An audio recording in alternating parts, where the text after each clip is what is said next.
Did you know that apart from being great leaders and influencers, Albert Einstein, Bill Gates, President Obama, and Mahatma Gandhi have all something incredibly close in common?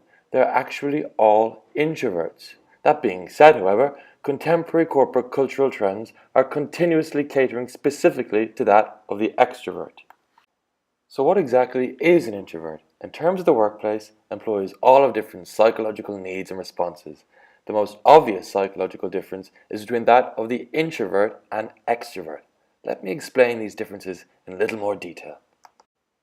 This is Tessa. Tessa is a typical extrovert. She's outspoken, outgoing, approachable, a good speaker, she likes to socialize with her coworkers, and she finds it efficient to have brainstorming sessions. Here we have Sean. He is the opposite of Tessa, an introvert. He is attentive to detail, he is prudent, prefers individual spaces for more productive, efficient work, and finds it difficult to voice his ideas in group meetings.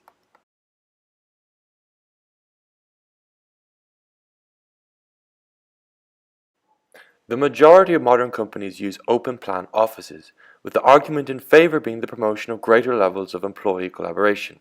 It is also said to allow for easier communication and exchange of ideas between employees. However, these offices are proven to be less productive and merely a way to reduce rental costs. With the commonly used open plan office, it is reported that only 35% of work is isolated to the individual. This means that employees are being forced to work in an environment that does not match their need for independent space to complete their job activities. The problem of open offices for introverts is that they are surrounded by distractions, preferring instead a more so quiet office in order for them to be more efficient and effective. From the early 20th century, many moved from the country to the cities.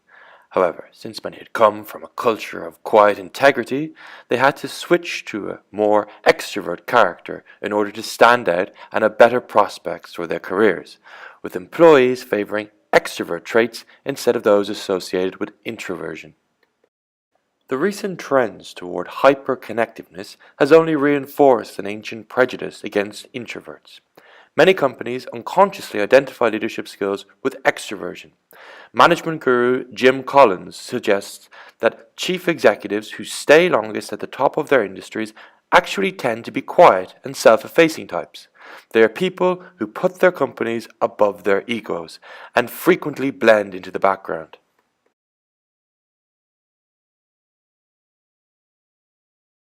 Anyone with me? Yes. Yes. Awesome.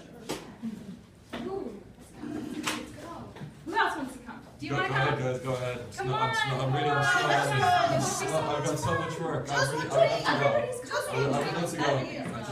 I'm snowed under literally. Look at all this work. You guys have fun. Go have fun. Enjoy yourselves. Enjoy yourselves. Introverts are less sociable, performing better within a more so private, peaceful workplace, allowing for intimate rather than group interactions. Such differences can cause misunderstanding, being perceived as unfriendly or even rude, which can result in alienation. In an era where people need to work anytime, anywhere, in groups or alone, firms and organizations realize that the workplace should be adaptable for all types of psychological needs.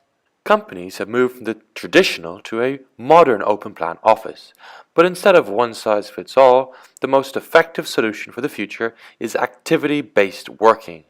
ABW includes touchdown desks, collaborative spaces, meeting rooms of varied size and formality, quiet rooms, as well as relaxation areas. The UK-based media company EMAP provides an example of how ABW works, increasing employee retention, satisfaction and productivity, lowering costs across a range of areas, and increasing collaboration and innovation. We recommend more collaboration among both extroverts and introverts. To achieve this, managers should provide suitable tasks for each personality group, allowing Tessa and Sean to work together productively and positively for the benefit of the company.